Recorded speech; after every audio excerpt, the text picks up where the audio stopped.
अस्सलाम वालेकुम दोस्तों, मैं पठान नाज़िम आप तमाम साथियों का खैर मकदम करता हूँ, वेलकम करता हूँ आपके अपने YouTube channel hello learning academy पर। उम्मीद करता हूँ आप तमाम स्टूडेंट्स खैरियत से होंगे। जैसा कि आप सभी जानते हैं कि सीबीएसई की जानिब से सीटेट का एग्ज़ाम 21 जनवरी 2024 को होने वाला है। आपके पास काफ़ी कम वक्त बचा है स्टडी के लिए। इसी बात को मद्देनज़र रखते हुए हेलो लर्निंग एकेडमी पर सीटेट के लिए उर्दू पेडागोजी की क्लासेस स्टार्ट की गई है। यहाँ पर आपको सभी क्लासेस सिलेबस के मुताबिक मिलेंगी, यानी कि 100% सिलेबस आपको यहाँ पर करवाया जाएगा, वो भी फ्री ऑफ कॉस्ट। आपको कोई भी पेड कोर्स लेने की ज़रूरत नहीं है। यहाँ पर आपको फ्री में मुकम्मल क्लास सिलेबस के मुताबिक आसानी से मिल जाएंगी और हम पूरी कोशिश करेंगे क्लासेस की कि रोज़ाना जो है तो आपको क्लासेस मिले, रोज़ाना आपका लेक्चर हेलो लर्निंग एकेडमी पर हो। तो दोस्तों, आपको करना क्या है, बदले में आपको ये करना है कि चैनल को सब्सक्राइब कर देना है और वीडियो को अपने दोस्तों में ज़्यादा से ज़्यादा शेयर करना है और कहना है कि hello learning academy YouTube channel को देखिए और ज़्यादा से ज़्यादा जो है तो शेयर करना है उन लोगों तक जो सीटेट 2024 की यानी कि आने वाले एग्ज़ाम की तैयारी कर रहे हैं। आज के इस वीडियो में हम 20 अगस्त 2023 को जो एग्ज़ाम हुआ था उसमें पूछे गए उर्दू पेडागोजी के सवालात हल करने वाले हैं। तो दोस्तों, चलते हम अपने क्वेश्चन की तरफ। जैसा कि आपको स्क्रीन पर नज़र आ रहा है, इस तरीके से आपका पेपर होता है।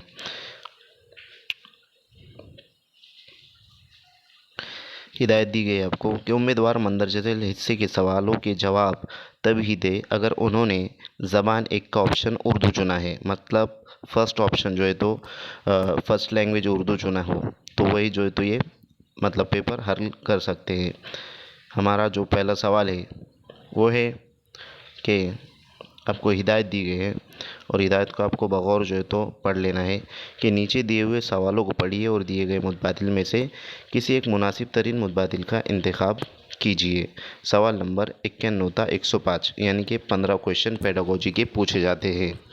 फर्स्ट क्वेश्चन है कि पढ़ने के तरीके उसमें सीक्वेंस दिया गया है आपको कि अलिफ है पेश गोई, बे है इस्तेमाती अंदाज़, जीम है सयाक़ से मायने अक्स करना, दाल है गैर मुतअल्ला, है मतन की तरबियत व तंज़ीम की निशानदही। कारी क्या करता है। नंबर 1, लिखने के अंदाज़ में बुनियाद पर मुसन्निफ़ के एहसासात का तयन करता है। नंबर 2, मतन के बाज़ हिस्सों की मदद से गैर मानूस अल्फाज को समझने की कोशिश करता है। नंबर 3, उन्वानात और तारुफ़ी जुमलों की मदद से मालूमात की तरतीब व तंज़ीम के तरीक़ों को जानने की कोशिश करता है।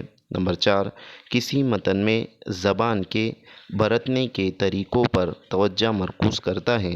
नंबर 5, मतन के मानी व मफ़हूम को समझने के लिए उन्वानात और तस्वीर की मदद लेता है।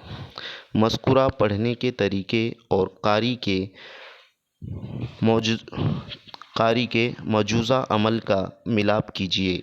दोस्तों, इस तरीके से ये क्वेश्चन पूछा गया था लास्ट जो सीटेट एग्ज़ाम होता, यानी कि बहुत ही बड़ा क्वेश्चन पूछा गया है और आपको जो है तो इसको अच्छे से पढ़ लेना है। फर्स्ट ऑप्शन है अलिफ 2, बे 1, जीम 3 और दाल 4 और है 5। आपका ज़्यादा वक्त ना लेते हुए हम डायरेक्टली मतलब आंसर की तरफ आएंगे कि आपका जो आंसर रहेगा। सबसे पहले तो ऑप्शन आपको देख लेना है कि अलिफ 1, बे 2, जीम 5, दाल 2 और है 3। तो अलिफ 1 दिया गया है यहाँ पर। अलिफ के पेश गोई मतलब लिखने के अंदाज़ की बुनियाद पर मुसन्निफ़ के एहसासात का तयन करता है, कारी। उसके बाद बे 4 दिया गया है। बे का जो ऑप्शन है यहाँ पर इस्तेमाती अंदाज़, उसका जो है तो चौथा नंबर है कि किसी मतन में ज़बान के बरतने के तरीक़ों पर तवज्जो मरकूज़ करता है। यानी कि जब स्तंभवाती अंदाज होता है तो उसमें तवज्जो मरकूज़ और ऐसा ऐसा साथ जो है तो सॉरी मतन की ज़बान के बरतने के तरीक़ों पर तवज्जो जो है तो मरकूज़ करता है। उसके बाद है जीम 5। जीम आपको यहाँ पर दिया गया है सयाक से मायने अक्स करना, मतलब किताब में जो सबक है, जो मवाद दिया गया है उसके मायने को समझते हुए चलना, समझना। 5 नंबर दिया गया है जिम का कि मतन के मायने और मफ़हूम को समझने के लिए उन्वानात और तस्वीर की मदद लेता है। तो ये जो है तो एक दूसरे से मैच करना है आपको, और इस तरीके से सीटेट अब बड़े जो है तो क्वेश्चंस डाल रहा है उर्दू मीडियम के भी बच्चों के लिए। दाल जो है तो दाल का दिया गया है 2 नंबर। अब दाल गैर मुताल्ला है, और 2 नंबर पे जो ऑप्शन दिया गया है आपको कि मतन के बाज़ हिस्सों की मदद से गैर मानूस अल्फाज को समझने की कोशिश करता है, गैर मुताल्ला। उसके बाद जो है तो लास्ट है का नंबर 3 है जो है तो मतन की मतन की तरतीब व तंज़ीम की निशानदही, तरतीब व तंज़ीम की निशानदही। तो उसमें उन्वानात और तारुफ़ी जुमलों की मदद से मालूमात की तरतीब और तंज़ीम के तरीक़ों को जानने की कोशिश करता है। तो इसी तरीके से दोस्तों आपका जो आंसर रहेगा वो ऑप्शन नंबर 2 रहेगा।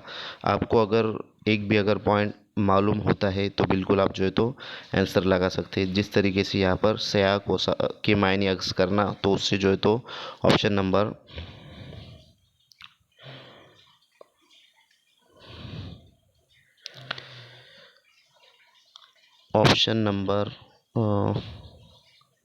जीम का नंबर 5 दिया। हाँ, मतन के मायने और मफ़हूम समझने के लिए उन्वानात और जो तो मायने अक्स करना है, तो उसमें समझने के लिए उन्वानात और तस्वीर की मदद लेते हैं मायने अक्स करने के लिए। तो ये एक दूसरे से मैच कर रहा है, तो इस तरीके से आपको क्वेश्चन पूछे जा रहे हैं। उसके बाद वाला क्वेश्चन है, नेक्स्ट क्वेश्चन की तरफ हम चलते हैं। हमारा अगला सवाल है आज का,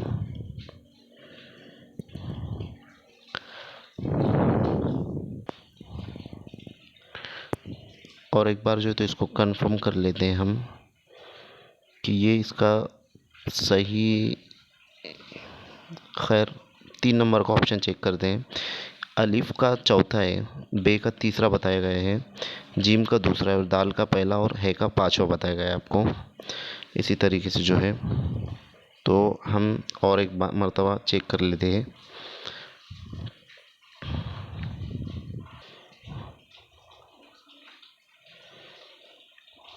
अलिफ का जो है तो 4 नंबर दिखाया गया यहाँ पर। अलिफ है पेश गोई, और उसका 4 नंबर है कि किसी मतन में ज़बान के बरतने के तरीक़ों पर तवज्जो मरकूज़ करता है।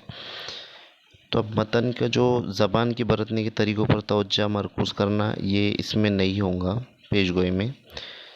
तो इसका जो ये भी आंसर रॉन्ग रहेगा, और 2 नंबर का भी आंसर रॉन्ग है, सॉरी 2 नंबर वाला भी आंसर जो तो आपका रॉन्ग रहेगा, और फर्स्ट वाला भी। तो लास्ट आंसर आपका राइट आंसर रहेगा कि अलिफ का नंबर 5, अलिफ का जो है तो पेश गोई है, और 5 नंबर पे दिया हुआ है आपको कि मतन के मायने व मफ़हूम को समझने के लिए उन्वानात और तस्वीर की मदद लेना। तो ये पेश गोई है। उसके बाद इस्तिंबाती अंदाज बे दिया गया है, तो बे का नंबर 1 रहेगा आपका ऑप्शन नंबर 1 कि लिखने के अंदाज़ की बुनियाद पर मुसन्निफ़ के एहसासात का तयन करता है। और लास्ट ऑप्शन है 3 नंबर है, जीम का दूसरा दिया गया है। ये जीम है कि सयाक से मायने अक्स करना। तो इसका जो 3 नंबर दिया गया है यहाँ पर उन्वानात और तारुफ़ी जुमलों की मदद से मालूमात की तरबियत और तरतीब व तंज़ीम के तरीक़ों को जानने की कोशिश करता है। और उसके बाद है दाल का 4 नंबर दिया गया है कि गैर मुताल्ला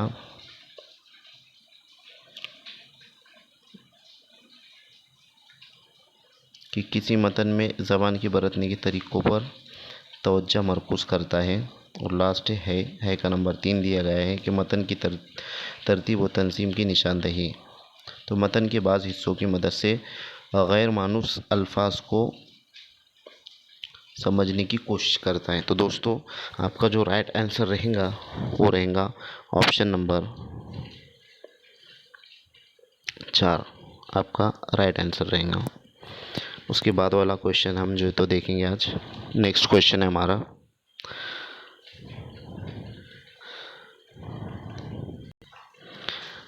92 नंबर का सवाल है कि मिसाल से मुमासलत रखने वाली हिकमत अमली का इंतखाब कीजिए। मिसाल से मुमासलत रखने वाली हिकमत अमली का इंतखाब कीजिए।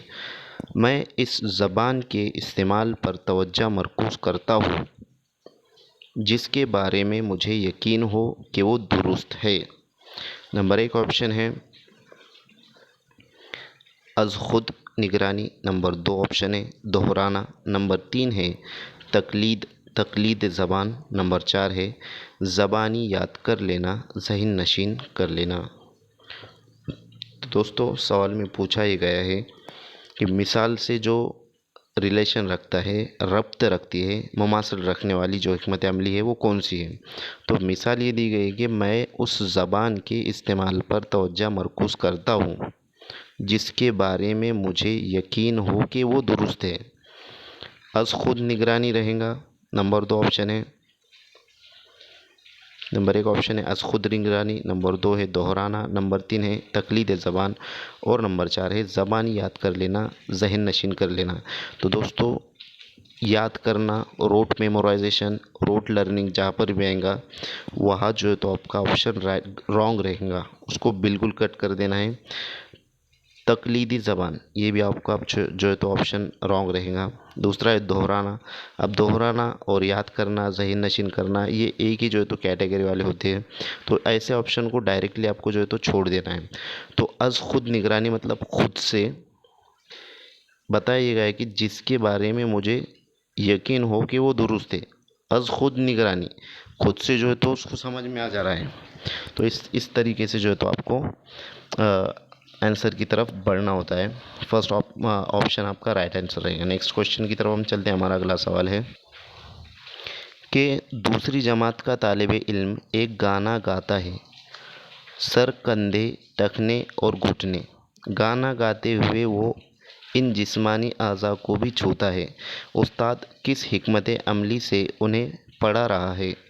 दोस्तों यहाँ पर गाना जो है तो दिया गया है सर, कंधे, टखने और घुटने। असल में ये जो है तो इंग्लिश की किताब में से लिया गया क्वेश्चन है कि उसके अंदर एक नज़म थी इंग्लिश के अंदर, head, shoulder, knees and toes, वो वाली जो है तो ये नज़म है, आपको याद आ रहा होगा। तो फर्स्ट ऑप्शन है यहाँ पर कुल जिस्मानी रद्द अमल। सेकंड ऑप्शन है तरसीली ज़बान की तदरीस। थर्ड ऑप्शन है इस्तिफ़ाइयत पसंदी और लास्ट ऑप्शन है समई और लिसानी। दोस्तों ये जो क्वेश्चन दिया गया है तो ये जिस्मानी रद्द-ए-अमल इसके अंदर नज़र आ रहा है आपको कि बच्चा जो है जिसमें गाना गाते हुए वो उन जिस्मानी अज़ा को भी छूता है, उस्ताद जो तो किस हिकमत अमली से उन्हें पढ़ा रहा है। तो ये कुल जिस्मानी रद्द-ए-अमल कि बच्चा जो है तो जिस्मानी रद्द-ए-अमल कर रहा है, यानी कि एक्शन सॉन्ग जिसे कहेंगे कर रहा है।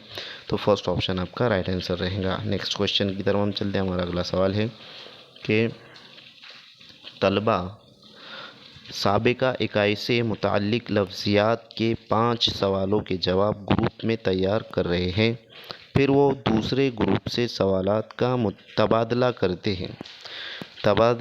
हैं और सवालों का जवाब देने की कोशिश करते हैं। ये किसकी मिसाल है।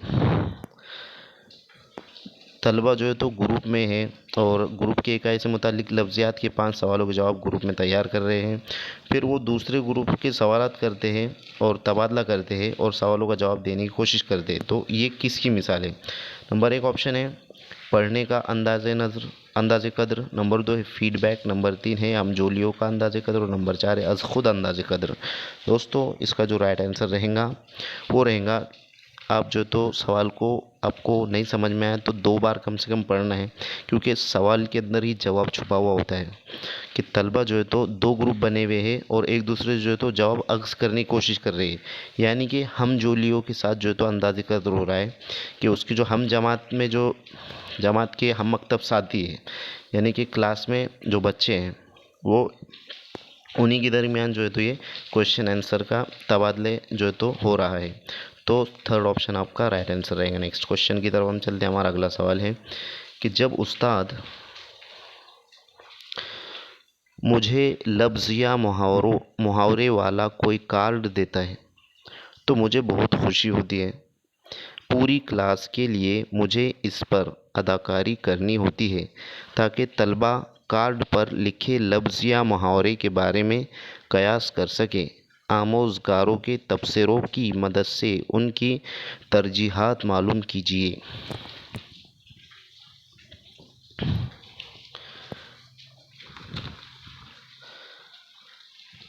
फर्स्ट ऑप्शन है आपका कि जब मैं कार्ड पर लिखे मुहावरों को ज़हन नशीन कर लेता हूँ तो ज़बान को सही से याद रखता हूँ। नंबर 2 वाला ऑप्शन है जब मैं सुनता हूँ तो ज़बान को सही से याद रखता हूँ। नंबर 3 ऑप्शन है जब मैं हरकी हुरकी तौर पर शामिल रहता हूँ तो ज़बान को सही से याद रखता हूँ। और नंबर 4 ऑप्शन है जब मैं देखता हूँ तो ज़बान को सही से याद रखता हूँ। दोस्तों, ये जो क्वेश्चन दिया गया आपको, इसका जो आंसर रहेगा वो रहेगा ऑप्शन नंबर 3 कि जब मैं हुरकी तौर पर शामिल रहता हूँ तो ज़बान को सही से याद रखता हूँ। और सवाल में पूछा गया है कि जब उस्ताद मुझे लफ्ज़ या मुहावरे वाला कोई कार्ड देता है तो मुझे बहुत खुशी होती है। पूरी क्लास के लिए मुझे इस पर अदाकारी करनी होती है ताकि तलबा कार्ड पर लिखे या लफ्ज़ या मुहावरों के बारे में कयास कर सकें। तो हुरकी तौर पर जो है तो यहाँ पर तलबा शामिल हो रहे हैं, इसलिए आपका ऑप्शन नंबर 3 राइट आंसर रहेगा। नेक्स्ट क्वेश्चन की तरफ हम चलते हैं। ये दावा और दलील वाले क्वेश्चन भी पूछे जा रहे हैं, जिसको असर्शन एंड रीजनिंग कहते हैं। और ये CDP, EVS इस तरीके से हर सब्जेक्ट के अंदर ये क्वेश्चन ज़्यादा से ज़्यादा भर भर के जो है तो सीटेड डाल रहा है। कन्फ्यूज़न क्वेश्चन होते आसान है लेकिन कंफ्यूज कर देते हैं और इसमें ज़्यादा वक्त भी लगता है। तो आपको करना ये है, आपकी पढ़ने की स्पीड को बढ़ाना है, चाहे वो हिंदी लैंग्वेज हो या उर्दू लैंग्वेज हो या इंग्लिश मीडियम के कैंडिडेट्स हो। अब जल्दी जल्दी जो है तो अगर आप स्पीडली पढ़ते हो तो आपका कम वक्त में जो है तो मतलब ख़त्म होगा पढ़ना, और समझना है उसको। 1 से 2 बार क्वेश्चन को पढ़ना है ताकि आपका वक्त ज़्यादा ज़ाया ना हो और आप आंसर की तरफ बआसानी जा सकें। दावा है कि स्कूल जाने वाले तमाम बच्चे अपनी उम्र के मुताबिक ज़बान के बरतने की बेहतर सलाहियत रखते हैं। और दलील है कि लिसानी व सकाफ़ती तनों के बाअस वो अपनी सलाहियतों को बेहतर तौर पर नहीं कर पाते हैं। फर्स्ट ऑप्शन है दर्ज झेल में से हिदायत दी गई कि दर्ज झेल मुतबादिल में से मौजू तरीन का इंतखाब कीजिए। तो पहला जो है तो दिया गया है अलिफ सही है लेकिन बे गलत। नंबर 2 ऑप्शन दिया गया है कि अलिफ और बे दोनों सही है लेकिन बे अलिफ की सही तौज़ी नहीं है। नंबर 3 है कि अलिफ गलत है लेकिन बे सही है। और नंबर 4 है अलिफ और बे दोनों सही है और बे अलिफ की सही तौज़ी नहीं करता, यानी कि नहीं है। तो दोस्तों, सवाल में दिया ये गया है कि स्कूल जाने वाले तमाम बच्चे अपनी उम्र के मुताबिक ज़बान के बरतने की बेहतर सलाहियत रखते हैं। अपनी उम्र की ज़बान की बरतने की बेहतर सलाहियत करते, ये जो दावा दिया गया है ये सही है, लेकिन दलील जो दी गई है बे कि लिसानी व सकाफ़ती तनों के बास वो अपनी सलाहियतों को बेहतर तौर पर नहीं कर पाते हैं। अब इसमें जो तो नहीं कर पाते दिया गया है, अगर यह कर पाते होता तो बे का जो है तो ये भी सही रहता, लेकिन नहीं कर पाते ये गलत रहेगा, यानी कि अलिफ सही है लेकिन बे गलत। ऑप्शन नंबर फर्स्ट आपका तकरीबन राइट आंसर रहेगा और राइट आंसर है। नेक्स्ट क्वेश्चन की तरफ हम चलते हैं। हमारा अगला सवाल है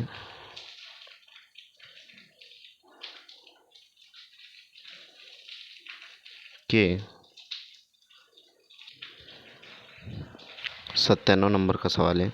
5वीं जमात का माजिद अपने उस्ताद, दोस्त, यहाँ तक कि 2 साल के बच्चे से भी मुख्तलिफ अंदाज में बात करता है। ज़बान की इस खसूसियत को क्या कहते हैं? फर्स्ट ऑप्शन है रोज़मर्रा मुरवज ज़बान।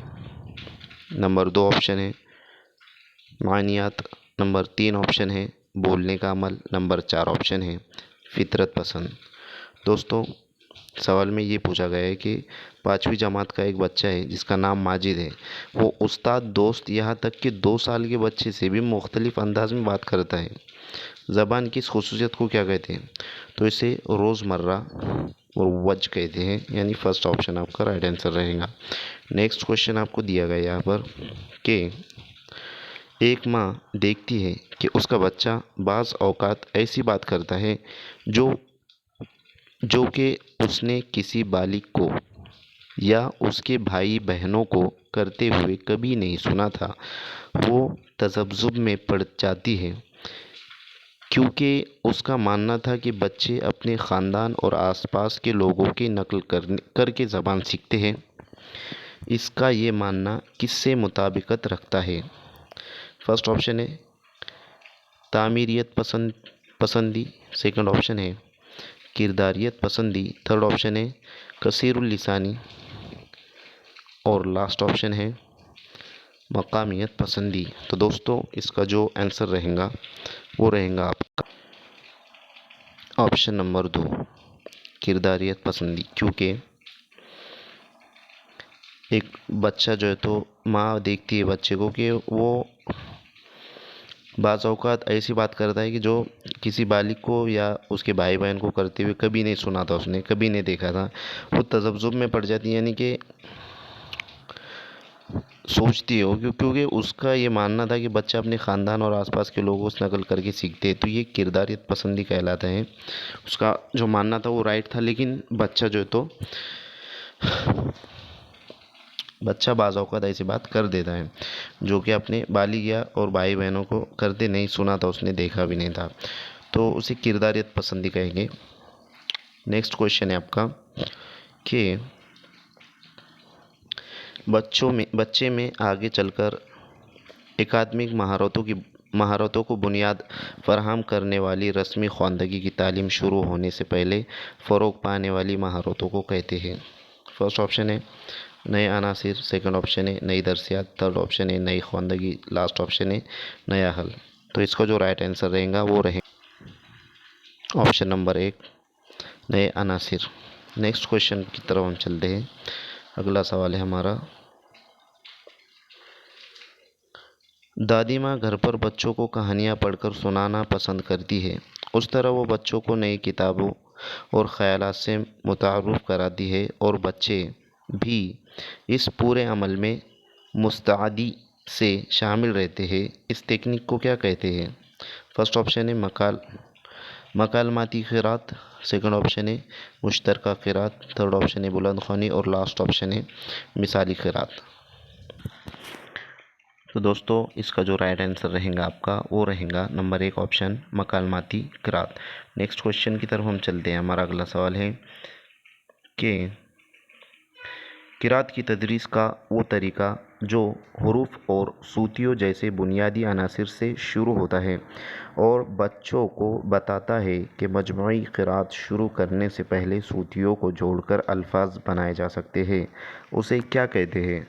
फर्स्ट ऑप्शन है मजमूई ज़बान का तरीका। सेकंड ऑप्शन है नीचे से ऊपर का तरीका। थर्ड ऑप्शन है साख्तियाती तरीका और लास्ट ऑप्शन है ऊपर से नीचे का तरीका। तो दोस्तों, हमारा जो राइट आंसर रहेगा वो रहेगा ऑप्शन नंबर 2 नीचे से ऊपर का तरीका। नेक्स्ट क्वेश्चन की तरफ हम चलते हैं। दावा और दलील वाला ये क्वेश्चन रहेगा आपका। सूती हिज्जे दुरुस्त हिज्जे की आमोजिश की सलाहियत पर कदगन लगाता है।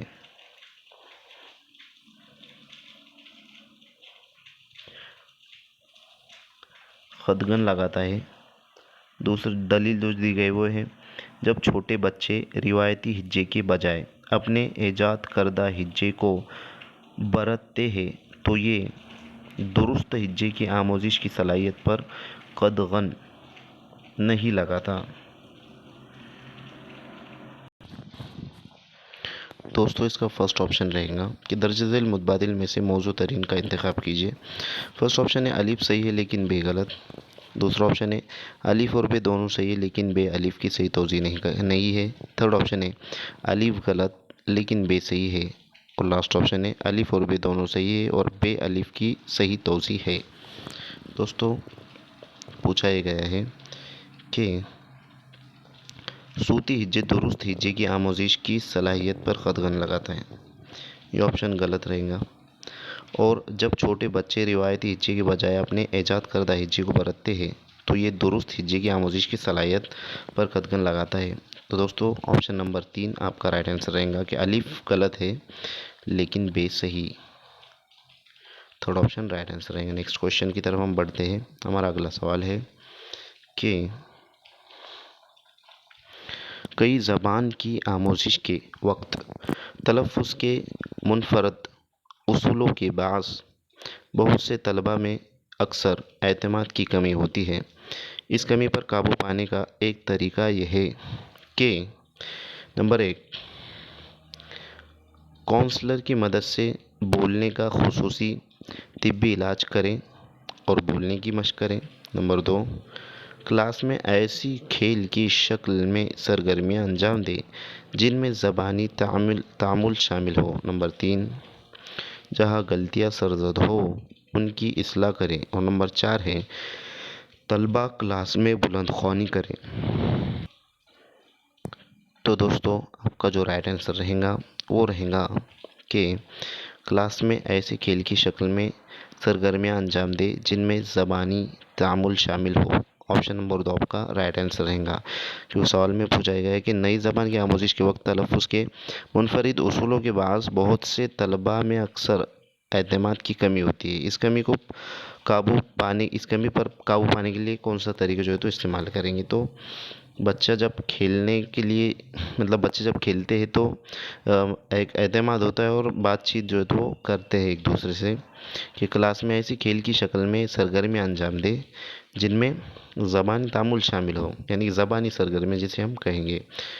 नंबर 104 नंबर का आपका क्वेश्चन है, सेकंड लास्ट वाला। हमें 15 क्वेश्चन जो है तो पेडागोजी की देखना है और ये 14 नंबर का सवाल है आपका। हम 51 से लेकर जो है तो क्वेश्चन कर रहे हैं।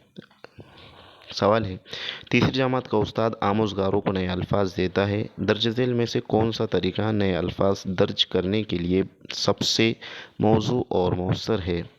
फर्स्ट ऑप्शन है उस्ताद को अल्फाज के मायने की वजाहत इन सयाक़ में करना चाहिए जिनमें वो इस्तेमाल होते हैं।